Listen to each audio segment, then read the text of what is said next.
let me start these few remarks by saying that the essential premise of the Post-Colonialism Today project, as well as the papers that are now collected together in this special publication of the Congressional Journal, African Development. But the argument is that the policies adopted and promoted by African governments in the immediate post-colonial period,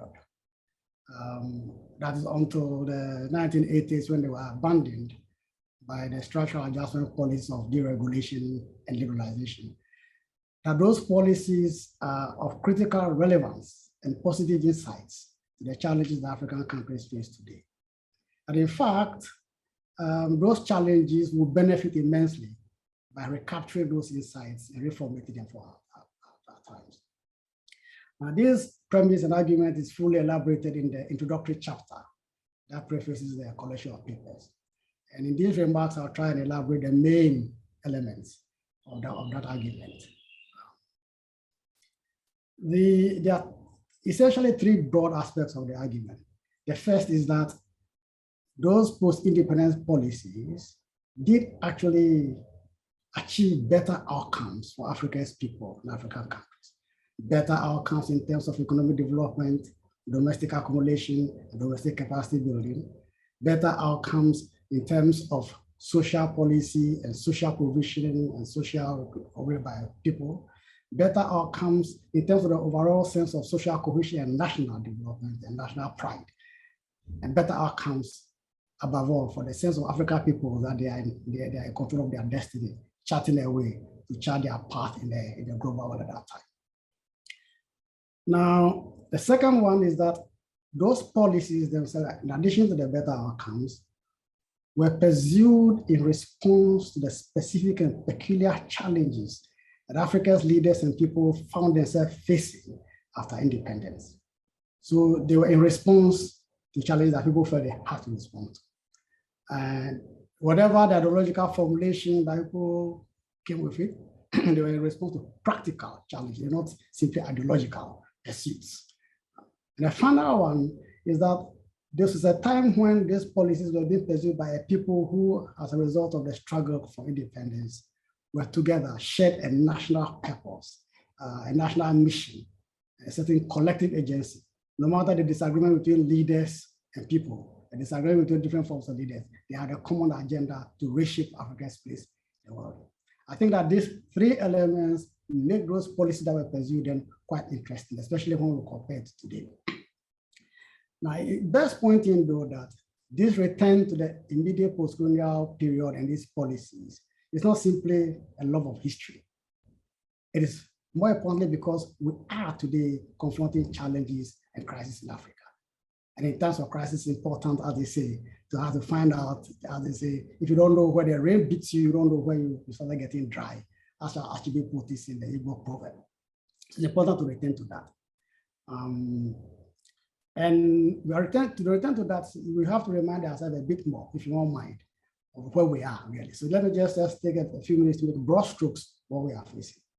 As we all know, long before COVID intervened in Africa in the past 20 years, African countries were not in the best place anyway.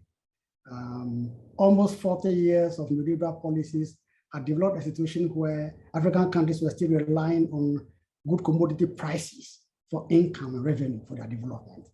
Therefore, every little fluctuation in broader commodity prices sent them into problems, accumulating debts. As part of all those rising commodity prices, there was very little domestic manufacturing capacity being built. In fact, the basis for those commodity dependence and on commodity prices was the fact that domestic capacity and manufacturing was destroyed. We can't depend on import. So we had an economy where even where we are getting good revenue for international trade was stagnating anyway. We have jobless growth, unemployment. And what it meant was that actually the various sectors of the economy were not performing. There was rural stagnation, for instance, which meant that rural people faced with a grim prospect of no development and losing income were just running away from the rural sector, seeking livelihood in the cities. Cities themselves that were not creating or expanding jobs. And when they couldn't find jobs in the cities or anywhere, they migrated. They tried to find the ravages of migration to Europe and things like that. And then, in spite of all that collapse of the economy and lack of development, of course, the elites in Africa and their partners in the global world were accumulating wealth and taking all the little of the resources that was being generated. So you have massive and escalating inequality. Now, some of these problems that I'm talking about were exacerbated as a result of neoliberal policies. But whatever they were, whether directly or indirectly, they reflected the structural problems and limitations that African countries are inherited from independence. So that in fact, if people like Kwame Nkrumah and Nyerere and co emerged today, they say, but hold on, hang on just a minute. Wasn't it the problem that we were trying to resolve 20 years ago? What has happened? The difference is that while at the time of Nyerere and Nkrumah, they saw those structural problems as the object of economic development that must be addressed as a challenge. In our times, during liberal times, those challenges were put aside at best as something that would be resolved as a result of strict adherence to good economic performance, liberal policies, letting the market decide. And that really is the essential difference between development thinking and development policy thinking and policy making in the immediate post-colonial period, which you should not pay attention to. Because the truth of the matter is that when Nkrumah and Nyerere and Kaunda and Jomo Kenyatta and Senghor and NASA, all of them, what they confronted at independence was a kind of economic and structure that they inherited from the colonial times. Small economies, internally fragmented, externally dominated, poverty, with very little resources. All the resources that were generated in their economies were carted away. Those kind of economies were internally imbalanced, not coherent, and externally dominated. So to address that problem, they had to do two things. First of all, ensure that they re-established the national control and determination over their own resources and economies to win economic independence for themselves. But equally importantly, to generate internal coherence, to bring together the fragmented parts of society that were fragmented by colonialism to make a national whole, a coherent whole. So for them, for a start, the notion of economic development, in fact, not simply economic development, social development, was inextricably linked with all manner of different parts of society and its development. It was nothing like focusing on the economy and GDP growth, no. It was to say, bringing three things together. First of all, how do you build an internal economy and its capacity to do this for itself and be independent? Second, how do you build coherence among different parts of the ethnic groups, nationalities which are brought together with their different tensions? And how do you at the same time achieve equity, inclusion, and balance? This combination of things that address developmental policy meant that many initiatives were put in different places that today, when we look at it, we may laugh, or even those times we're being condemned. That doesn't make economic sense. So when we are constructing a factory, for instance, you may put a factory far away from the capital city because you think that a factory somewhere in the right area is also useful to be able to give a sense of their ownership of the development. And in fact, that sense of ownership and inclusion was most important in the area of social policy, where people felt that education, good water, roads, health are some of the benefits which were denied from the colonialism, which has been brought. This sense of inclusive development and nation building in economic development was the logic of development, which I think was expressed in four broad areas that I'd like to detail now.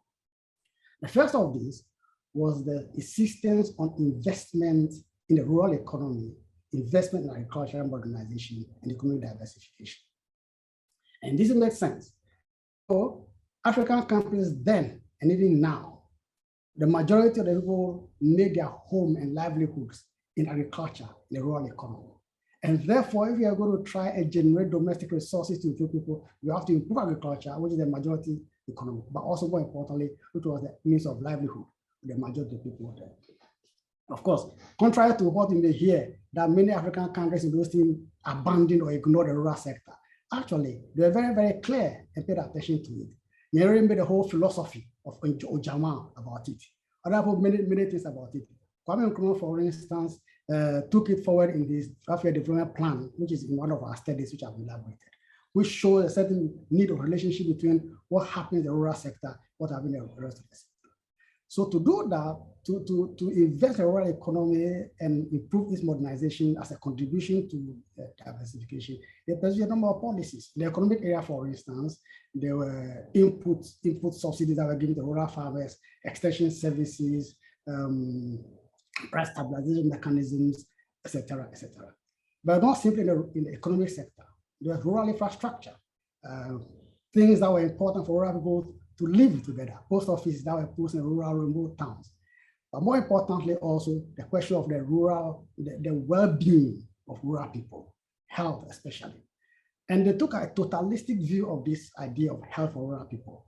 To give an example, when I was growing up, when people were dealing with the issue of malaria, you had local health officials going to the market where people were trading, examining their living conditions, try to get them to live such a way that the idea of malaria, mosquito breeding grounds were eliminated, things like that. The people came to your house to make sure that your pot where your drinking water is installed properly, and the government invested in that kind of service. Today, when I talk about malaria, all these services have been moved away, and all you will see is some NGO getting money from some foreign donor supplying mosquito nets which have been impregnated with insecticides as the main malaria fighting mechanism, which most people treat with contempt anyway in the village dry. So this is idea of investing in rural area to make them contribute to economic development is an important element, which takes us to the second important intervention, which is industrialization. As you know, industrialization was treated as an important mechanism of building domestic capacity, but also bringing the African economy into the modern era. Because even though African countries have skills and capacity to produce, those skills and capacity to produce were destroyed in the colonial time when all the economic resources were destroyed so that they can use their resources as raw materials to feed industrialization for Europe. So African countries needed to recompose what they had, or recompose the modern for the society at that time. Of course, unlike their counterparts in Asia, where Japanese colonialism only left something to build on, Europeans in Africa completely destroyed everything, so we have to start from scratch. So all the idea of building on import substitution industry, etc., had to take cognizance of that starting point. And in that area, in that context, the role of the state, both as an initiator, as a catalyst, as a provider, was an important element in that. Of course, there are many things that can be corrected, but it's essential to understand that that was the context where industrialization policy was being pursued. And they led it. Today, of course, we have a different approach to industrialization. Whatever the difficulties were, they built industrial capacity in many areas, in different factories. The third area is the social policy, which we have talked about already. Social policy now not simply in education, health, water provision that I've talked about, which is thought as an important element to be so that industrialization and economic development needs health people, but health people themselves are an end in industrial development. Let's take health, for instance. It's not, health was comprehensively provided. It's not primary health, clinics were built, important modern health facilities. So big hospitals were built, teaching hospitals, research hospitals. But to impress you to know, they didn't stop there. They were interested in building health capacity that will help them address the modern challenges of health. So almost all the African countries that I've read about, from Kenya to Zambia, Tanzania to Ghana, and even Zimbabwe later on, invested in building domestic pharmaceutical capacity to be able to make medicines. And given where we are today, that we have a situation where we are not able to even get our own vaccines, and we are facing vaccine apartheid and imperialism, it's important to bear this lesson in mind. Now, the investment in pharmaceutical capacity represents one area in which African countries were prepared to go to the cutting edge of knowledge. And that idea of building knowledge takes us to the fourth and final area where African countries were very important. Build knowledge, build culture, build African pride. Building knowledge took two parts. It was to build knowledge so that African countries can provide for their own challenges and meet their needs, be part of the global development. But more importantly, they're not simply sitting there to just build at the basics of knowledge. They also wanted to be at the cutting edge. So when Kwame Nkrumah, for instance, established the Ghana Atomic Reactor and established the Ghana Nuclear Commission, he was very clear that nuclear study was not for, it's not for Ghana to join the nuclear weaponry clubs, but to be at the cutting edge of the multifaceted levels of research and knowledge that allow countries to be at the globe of knowledge. So that was an important part of knowledge. They invested that knowledge in all manner of areas. And because of lack of time, I cannot give a lot of detail. but it was also knowledge that was supposed to enable Africans to reinvent themselves and reassert themselves as they were before they were devastated by colonialism and colonial degradation, for instance, to know that they're their own people, to be able to bring their knowledge of the past into the modern, to defend it and put it forward. So that knowledge is not simply in science, it's not simply in production, not simply in industry, but it's also in art, in culture, in music, to use the the African culture at the time, bring it forward and make the contribution. So if you look at it, it's a totality of areas that African leaders were invested in as an important contribution, or as meeting the challenge of development, where progressive policy were made across the board. In listing all these policies, post-colonialism today and the research after it is not suggesting at all that the policies were panaceas or they were perfect, not. In fact, part of PCT is to actually criticize them. We do know, even at that time, the limitations of class or gender and everything that limited the reach and the potential of those policies. Our point, however, is that these were policies formulated in response to specific questions. The fundamental question about what do you do to society? How do you recompose a society which has been devastated for 400 years of colonialism, which have been torn apart? How do they find themselves together so that they assert their agency over themselves in the global world? That fundamental question remains. It remains today as an economic question. It remains today as a political question. It remains today as an ideological question. And it's the exploration of this question that we try to address attention to the early post-colonial policies, and which have been explored in different areas in the papers that follow. Thank you very much.